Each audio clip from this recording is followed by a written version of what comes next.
Professor on air and online.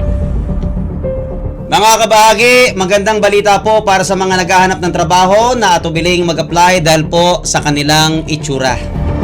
Sikat ngayon ang isang kumpanya sa China na pinagmamaskara muna ang mga nag-apply sa kanila upang magtrabaho.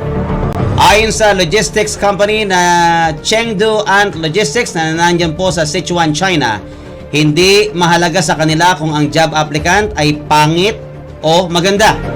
Sa job interview ay priority daw na malaman ng employer kung anong kanilang kakayahan. Sa kanilang biannual recruitment fair, pinagsusuot ng maskara ang mga aplikante na ayon sa kumpanya ay upang maiwasan po ang anumang diskriminasyon. Naghahanap sila ng mga pwede magtrabaho bilang media operator, live stream broadcaster at data analyst.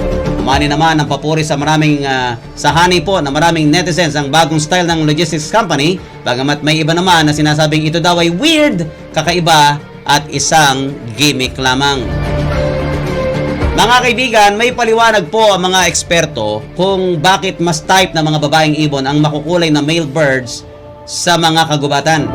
Batay sa research, sadyang pansinin ng predators ang makukulay na ibon kung kaya't sila ay delikadong makain. Ito daw ang dahilan kung bakit ma-appeal ang colorful male birds para sa mga kalahi nilang babae.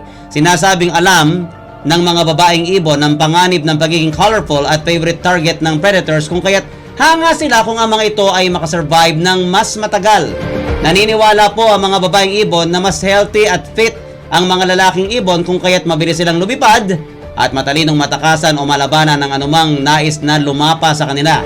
Kapag nagkaanak daw ang mag-asawang ibon ay malaki ang mana ng mga inakay sa kulay ng kanilang tatay. Malaking tulong daw ito upang ang mga susunod na inakay ay lumaking camouflage na magiging mabisang proteksyon nila sa mga lugar na sila ay mas exposed. Sikat po at dinadayo ngayon ng isang building sa Ohio, USA dahil sa kakaibang architectural design na hinahangaan ng marami. Mukha po itong basket o scaled up version ng handcrafted maple wood baskets na ginawa po ng Longaberger. Ang basket building na may 7 palapag ay may taas na 192 feet at may lapad na 126 feet. Ang steel frame, mga kaibigan, ay balot ng stucco o cement wall covering na mukhang hand-woven basket at marmol ang flooring. Ito ay may timbang na 9,000 tons o katumbas ng bigat ng 60 balyena.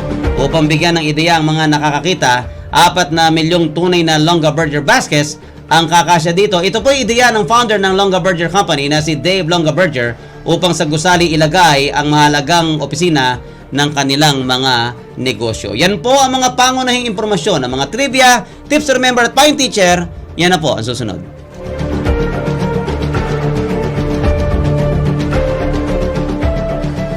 Professor on air And online. Quote on air.